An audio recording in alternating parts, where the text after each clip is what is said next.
Samedi 24 février 2018, la Ligue des jeunes de l'UDPS de la Fédération de Belgique a organisé une soirée politique d'hommage aux victimes du régime de Joseph Kabila qui se maintient contre toute logique après être tombé dans l'illégalité et dans l'illégitimité. Et face aux tentatives du peuple congolais de manifester, le régime répond par des tueries. Et une des plus cyniques attitudes de ce régime est de refuser jusqu'à ce jour que les funérailles d'Étienne Tshisekedi aient lieu au pays, contraignant ainsi le corps du père de la démocratie congolaise à l'exil.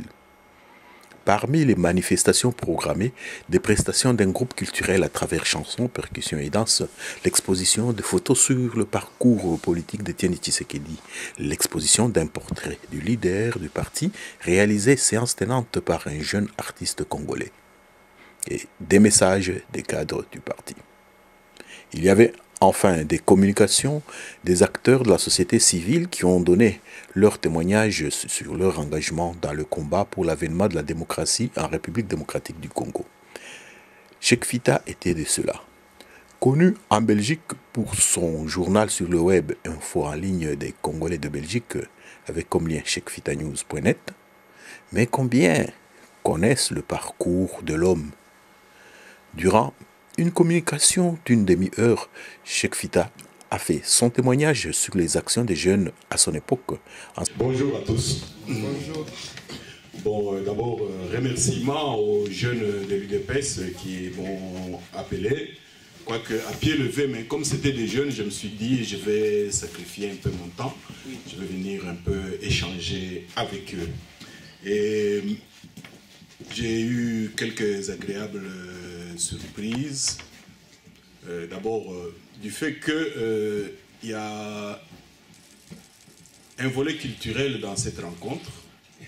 Il y a d'abord les performances de nos jeunes danseuses et leur chant. Et puis il y a eu la présentation d'un livre. Et vous ne savez pas à quel point donc, la culture et la jeunesse sont liées. Et témoignage en tant que membre de la société civile dans le combat. Il faut dire que je fus jeune au sens chronologique du terme il y a très longtemps. Et bon, dès que je cite l'année, je crois que dans la salle il ne restera plus qu'un ou deux vivants. Oui, et en fait, chaque jeunesse doit combattre par rapport aux enjeux du moment. Et donc, aujourd'hui, il y a des enjeux qui sont autres que ceux que nous avions à l'époque. Et je vais faire un petit clin d'œil sur notre jeunesse, ce que nous avions comme enjeu et ce qui a fait que, en tant que membre de la société civile, on ait pu faire certaines actions. Et d'abord, il est hyper important, heureusement qu'il y a d'autres orateurs qui sont passés avant, qui ont parlé de la jeunesse et de beaucoup de choses. Je complète un tout petit peu par rapport aux éléments que je n'ai pas entendus. Il y a par exemple l'âge, bien sûr, il y a aussi l'esprit, mais l'âge d'abord. Demain, regardez les images qui passeront des manifestations à Kinshasa. Et je regarde ça depuis des mois. Sur 100 manifestants, il y a 80% des gens qui ont moins de 30 ans. D'ailleurs, ça commence même à partir de 12 ans. Donc, vous regarderez bien que ce sont eux. Et si vous voyez quelqu'un qui a au-delà de 50 ans, regardez bien dans les images de demain. Il est debout au bord de la route, bras croisés en train de regarder. Il est spectateur, il n'est pas acteur. Et ça veut dire que le combat du Congo aujourd'hui, ce n'est plus le combat de ces gens-là qui sont au bord de la route. Et un chiffre, vous savez que, malgré que j'ai déjà dépassé la soixantaine, si je vais au Sénat actuellement, le Sénat congolais actuellement, je serai le plus jeune. Ça veut dire qu'il il y a des problèmes sérieux de conflit des générations. Les gens qui ont dépassé 65, 70 ans, qui doivent régenter l'avenir, parce que c'est vraiment l'avenir de la jeunesse, ils n'ont plus les mêmes enjeux que les jeunes. Vous comprenez qu'ils résistent, non pas pour l'avenir, mais pour leur survie à eux. Et les jeunes ont une caractéristique, c'est le dynamisme. C'est inné à la jeunesse. Quand il y a du bruit dehors, la salle va se vider, tous les jeunes vont sortir, ils vont courir, alors que nous, bon, c'est à peine qu'on va avancer. C'est ça la jeunesse. Et il serait regrettable que, dans une société, on ne profite pas du dynamisme de la jeunesse. Le jeune, il est idéaliste. Qu'il le dise ou pas, quelque part dans sa tête, il se dit, tiens, un jour je serai ceci, un jour je serai cela, et il se bat pour cet idéal-là. Et je me souviens d'une question qu'on avait posée au secrétaire général adjoint à la dernière rencontre. Il y a des gens de notre génération qui disent non, gérer les ambitions, tout ça. Il a donné une belle réponse, il a dit, pourquoi les jeunes s'impliquent? Pour Tobonga. Ça veut dire, les jeunes ont même une vision plus générale. Alors que les gens d'un certain âge ont une vision égoïste. Ils pensent qu'à lui. Je citerai un exemple simple. L'actuel Premier ministre de Kabila, s'il a accepté, ce n'était pas pour nous, ce n'était pas pour vous. C'était pour lui et ses enfants. Donc, vous comprenez que c'est différent. Un jeune est un type d'un certain âge. Et puis, il y a l'engagement. L'engagement vient de quoi? L'engagement vient du fait que on veut que ça se réalise, on s'engage. C'est comme au boulot, quand vous allez, on vous engage, c'est pourquoi. Et donc, l'engagement dans le changement de la société. Il y a un dernier élément important. Cadre bien, il est un peu à côté.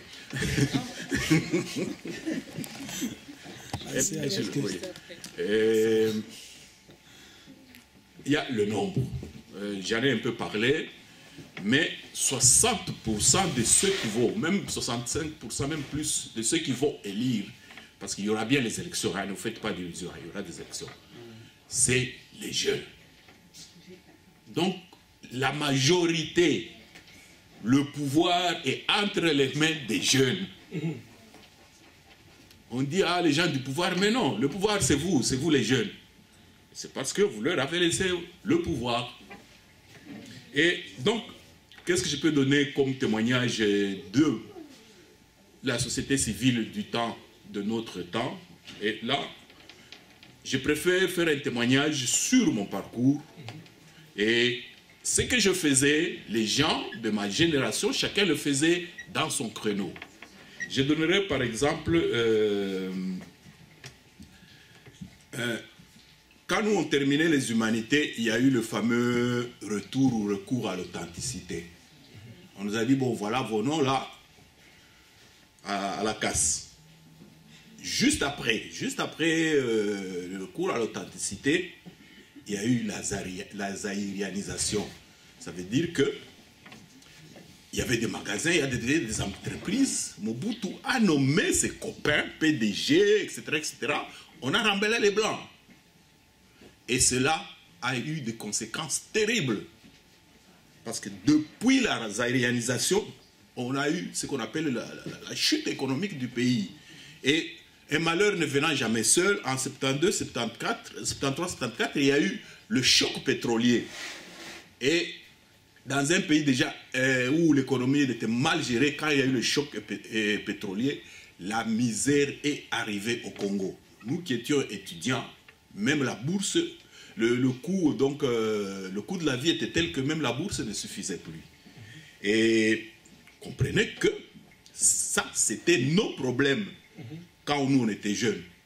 Et en 1976, j'étais en première licence, je pense, je devais, à ce moment-là, et le coup de la vie, là, il y a eu une sorte de révolte en moi.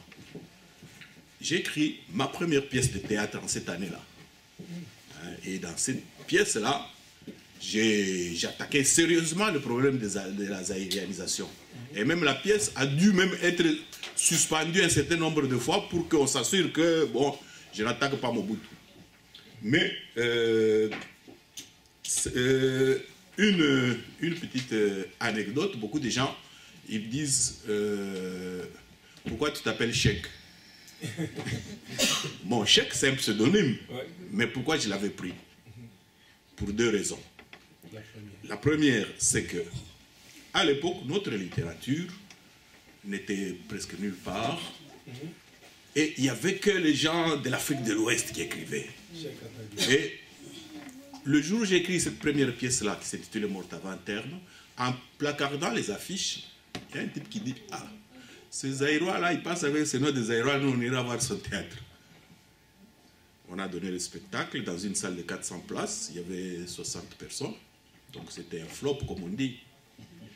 Et donc quand on a fait le débriefing, parmi les raisons, j'ai dit aux artistes, je dis, écoutez, moi j'ai entendu quelqu'un dire que le nom là, c'était mon nom, j'étais bien obligé de chercher. Or, je viens de vous dire, en 71, il y avait le recours à l'authenticité. Il était interdit de s'appeler par un nom étranger. J'ai eu le courage. J'ai dit, mais je ne peux pas mettre mon prénom de l'époque. J'ai cherché et je suis tombé sur Cheikh, qui en fait avait une double casquette. D'abord, ça peut être un nom, mais ça peut être aussi un titre. J'ai mis Cheikh devant Fita. Et je vous dis, quand on mettait les affiches, j'ai entendu des dire, Sénégalais, Balandika Kamuzouri, hein? De tout le théâtre. Je traduis, c'est-à-dire que les Ndingari, enfin les gens de l'Ouest Afrique écrivent bien. Je ne dis pas que c'est ça qui a fait que les gens sont venus plus nombreux, mais je suis convaincu que ça a permis à beaucoup de gens de venir sans préjugés. C'était tout à mon avantage. Mais ce que ça a amené comme problème, c'est quoi? C'est que je vivais à Kolwezi. Kolwezi, c'est au sud du Katanga, là-bas, en 82. Non, d'abord en 78, il y a eu la guerre de Kolwezi. J'étais à Kolwezi, j'ai vécu cette guerre-là. Vous savez ce que c'est la guerre, hein? Des morts, etc., etc. J'avais quoi? J'avais 22, 23 ans. Et j'ai écrit une pièce sur la guerre de Kolwezi. Donc, j'avais votre âge. Avec l'énergie qu'on a quand on est jeune, j'ai pu écrire une pièce qui a été l'unique pièce finaliste au concours interafricain organisé par Radio France. Il y avait 13 finalistes, j'étais le seul Zaïrois. Les autres, c'était d'autres pays. Donc, ça, c'est un peu pour dire, quand on est jeune, on est idéaliste, on est engagé, il n'y a pas d'obstacle. Donc, à 22, 23 ans, j'avais déjà une renommée internationale. Et en 82, je vais à Kinshasa prospecter le marché. En 83, 82, vous connaissez cette année-là, la naissance de l'UDPS. Et en 83, je monte à Kinshasa avec mes artistes. On joue. Et on jouera même en direct à la télévision autour du 20 mai. C'était organisé par Feu Mutombo Bouichi, que certains devez connaître. Il a animé l'émission donc avant scène. Alors, en rentrant dans mon bled à Kolwezi, le chef de division me convoque. Il me dit, mais monsieur Fita, il faut payer les droits d'auteur. Vous avez beaucoup d'argent. Je dis, bon, les droits d'auteur, mais l'auteur c'est moi. Il dit, non, non, la loi dit que mon ministère doit donc percevoir. Bon, moi je dis, mais ok, tu perçois, après il faudra payer l'auteur c'est moi. Bref, 2 jours après, je suis convoqué au CND, l'ancêtre de l'ANER. pourquoi? Il avait dit, le monsieur ici se moque de l'authenticité. Il a un nom étranger. Donc, le monsieur là, en fouillant, il s'est rendu compte que, tiens, ce monsieur a osé braver l'authenticité. S'il vous plaît, en cette année-là, il n'y avait personne qui avait un nom étranger. J'ai été mis au Niouf pour ça, etc. Bref. Donc, vous voyez que, qu'est-ce que je valais moi, à cet âge-là, pour pouvoir défier l'authenticité sur laquelle Mobutu était assis. Donc, c'est pour dire que, vous les jeunes, à votre âge, déjà Mobutu de cette année par rapport à Kabila d'aujourd'hui, il n'y a pas match. Donc, à mon sens, vous pouvez faire mieux encore. Oui. Et dans une autre petite anecdote, avant que je passe aux années 90, c'est que en 83, comme le pays tombait toujours, moi à l'époque j'étais professeur, donc il y a eu grève dans toutes les écoles de la ville et même dans les villes de la province du Chaba à l'époque. Et on jouait une pièce qui avait comme titre Le Héros. Et dans cette pièce-là, il y avait des grèves. Donc le personnage principal, c'est un ouvrier qui révolte tout le monde pour qu'on grève, étant donné que le chef le paye mal. Et durant le spectacle, quelqu'un crie dans la salle, « Arrêtez !» Et il monte sur scène, il dit, « Arrêtez, fermez les rideaux. » C'était quelqu'un de la sécurité. On a arrêté le spectacle, il y avait 400 personnes dans la salle. Et on dit, qui est le chef? Je dis, c'est moi. On m'a amené au, ce qu'on appelle l'année aujourd'hui, au CND. Amener tous les textes. Commence à me cuisiner. Je dis, voilà, vous là, vous incitez les gens à faire la grève. Effectivement, il y avait des grèves déjà. Moi, je les écoute. Je dis, non, c'est pas moi qui les incite. Je dis, mais regardez ce que vous disiez dans la pièce, ça. Je dis, bon. Je dis, voilà, j'ai le texte ici. Je leur montre à la fin. Quand une pièce de théâtre, on l'écrit, à la fin, on écrit la date, on écrit fin et la date où on a fini de l'écrire. On jouait en 83, je pense. C'est une pièce que j'avais écrite une année avant. J'ai dit, messieurs, j'ai écrit ça il y a un an. Au nom de quoi? Vous allez dire que la grève d'aujourd'hui, c'est moi qui suis la cause pour quelque chose que j'ai écrit avant. Ça les avait beaucoup annulés. J'ai dit, bon, ok, mais ne jouez plus ça. La pièce avait été censurée. Et donc, ça, c'est montrer les risques qu'on prend, mais qu'on doit prendre, parce que si on ne les prend pas, personne ne les prendra pour vous. Et si personne ne les prend pour vous, vous allez souffrir. Bon. Autre témoignage, c'est vers les années 90, vous devez savoir qu'en 89, il y a eu ce qu'on appelait la perestroïka. L'URSS commençait à tomber, etc., etc. Il y a eu le mouvement des conférences nationales, et bref. Et le 24 avril 1990, Mobutu aussi dit multipartisme.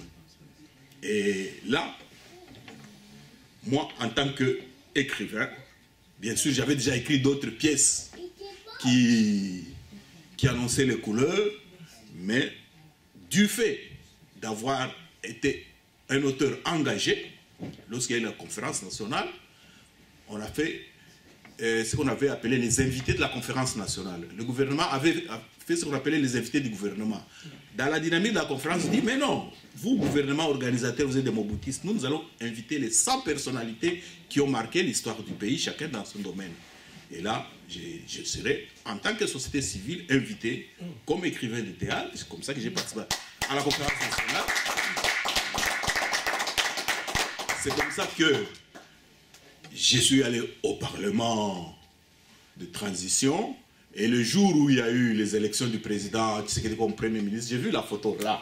J'ai une photo où on est avec lui avec ce costume-là. Oui, elle est sur mon site.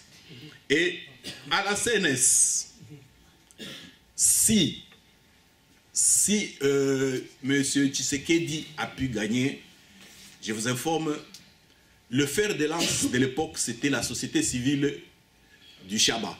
Moi, j'étais déjà à Kinshasa à l'époque. Et le président de cette société civile, il a été libéré hier, Huit Moulongo. Ah, oui. Oui. Ah. Et quand les représentants du Katanga sont venus à Kinshasa, Kyungu, on lui avait déjà retourné la veste par Mobutu, qui était parmi les 13 parlementaires et puis qui est devenu mobutiste. Il a encelé, il a dit à la société civile, non, à tous les délégués du Katanga, on rentre chez nous. Parce que le Katanga avait un grand poids, il suffisait qu'il rentre, il n'y aurait pas de conférence nationale. Et si cette conférence nationale-là a pu tenir, c'est grâce à la société civile du Katanga qui dirigeait 8 Moulongo. Ils sont partis à pied d'un Sélé jusqu'à Kinshasa. Ils ont dit, nous, on ne rentre pas avec vous, nous allons à Kinshasa. Ils sont rentrés à Kinshasa et ça a capoté. Et donc, voilà des exemples, des témoignages, de bravoure, des gens. À l'époque, il avait quoi? Bon, on avait tous entre 35 et 40 ans. Bon. Et donc, mais il s'en foutait, il a bravé Kyungu le tout-puissant à l'époque. Et comme je dis toujours, bon, si on regarde la force de Mobutu à l'époque et Kabila aujourd'hui, il n'y a pas match. Mais c'est un défi pour vous les jeunes. C'est-à-dire, nous qui avions un timonier comme ça, on l'a secoué, mais que dire de vous avec ce que vous avez comme adversaire en face? Maintenant, on ne devrait pas rester seulement dans l'histoire. Ouais. Il faut voir le présent, il faut voir l'avenir. Ouais. Je disais à l'entrée de jeu que chaque jeunesse doit assumer les enjeux de son moment. Ouais. J'ai donné nos enjeux, c'est plus les vôtres. Ouais. Vous avez vos prénoms, des Fidéli, des Tessi. Bon, à notre époque, ça aurait été vraiment un luxe. Mais les enjeux aujourd'hui, le grand enjeu, c'était 2016. Il aurait dû y avoir des élections. Il n'y en a pas eu. La conséquence, c'est toutes ces photos que vous mettez des jeunes. Mais est-ce que le combat est terminé? Non. Le combat n'est pas terminé. Si le combat n'est pas terminé, ça veut dire que le combat est là. Si le combat est là, ça veut dire qu'il faut gagner le combat. Et qui va permettre au pays de gagner ce combat? Vous les jeunes. Jeunes Congolais. Mais vous les jeunes de l'UDPS, parce que vous êtes le plus grand parti, on l'a dit tout à l'heure, qui a une grande structure, qui a des ramifications. Ok, mais vous les jeunes de Bruxelles, que pouvez-vous faire? C'est ça mon interpellation. Vous êtes dans l'obligation de faire gagner l'UDPS aux prochaines élections. Qu'allez-vous faire? Oui, c'est travailler, d'accord. Comment, concrètement? J'ai entendu un mot ici, tout à l'heure, je crois que c'est toi qui l'avais prononcé, il faut s'organiser. Et vous, les jeunes de l'UDPS à Bruxelles, votre mission n'est pas la même que les jeunes de l'UDPS à Kinshasa. Parce que vous ne vivez pas à Kinshasa, vous vivez à Bruxelles. Votre mission n'est pas la même que les jeunes qui sont à Kabinda ou à Kasumbalesa. Et donc, je disais que vous êtes dans l'obligation de faire réussir l'alternance au sommet de l'État. Vous êtes dans l'obligation de permettre à l'UDPS d'accéder au pouvoir. Vous avez beaucoup d'atouts. Même si Kabila essaye de prendre en otage tous les leviers, mais il ne peut pas tout prendre. Et je disais, les jeunes ont-ils l'obligation de s'engager politiquement? Oui. Eh bien, oui. Oui, c'est une obligation. Pourquoi? Au moment où nous parlons, j'ai vu des chiffres dans la Libre Belgique. On a dit qu'il y a 2% de Congolais à Bruxelles. 2% parmi les étrangers qui sont à 400 000. 2% c'est quoi? C'est entre 10 et 20 000, quelque chose comme ça. Ça veut dire que cette salle-ci devrait refuser du monde. Pourquoi les gens ne viennent pas? Ce n'est pas de leur faute. Et les gens doivent venir s'ils ont un intérêt. Quel est l'intérêt qu'un jeune pourrait avoir à venir militer, à venir s'engager. Militer ou s'engager dans l'activisme de la société civile, c'est pratiquement les mêmes actions. Eh bien, on dit souvent, quand vous ne vous occupez pas de la politique, la politique va s'occuper de vous. Bien. Et la politique s'occupe de nous comment? Un, quand vous avez des mauvais gestionnaires, des pilleurs, des voleurs comme ceux que nous avons, il n'y a pas d'emploi. J'ai entendu une phrase des hommes de droit qui vendent des cartes de téléphone. Ça ne va pas. Donc, pas d'emploi. Au Congo, plus de 90% des gens n'ont pas de boulot. C'est parce que la politique est mauvaise. Le Congo, c'est un pays qui devrait avoir le plein emploi.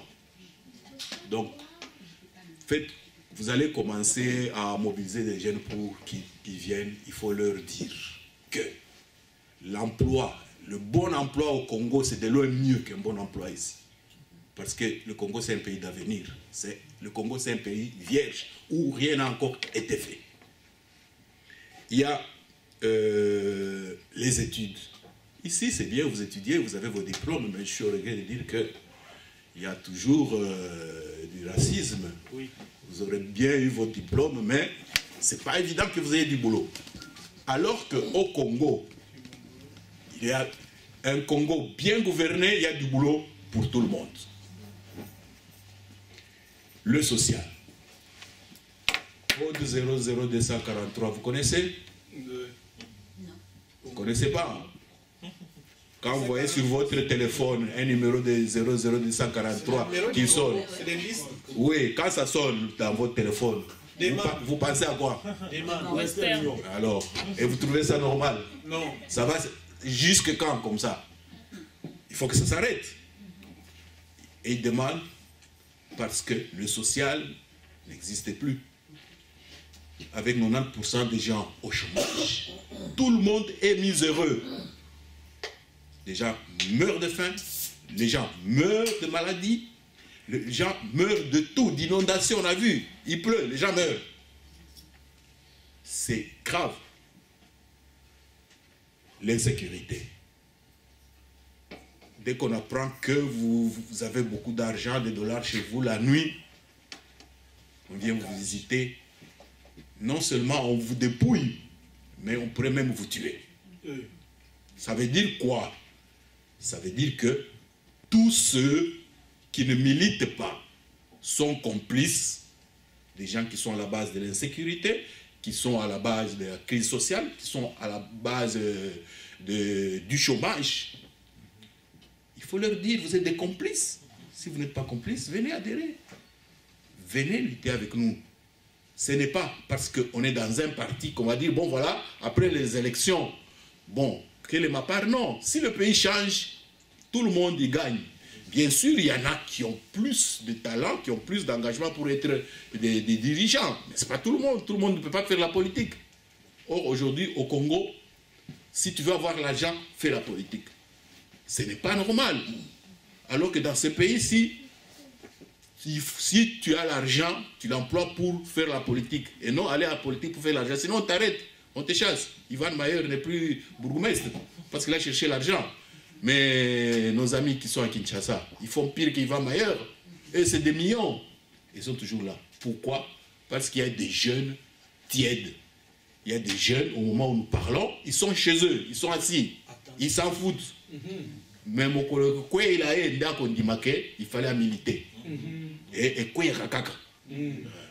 donc, maintenant, comment faire gagner l'UDPS aux prochaines élections?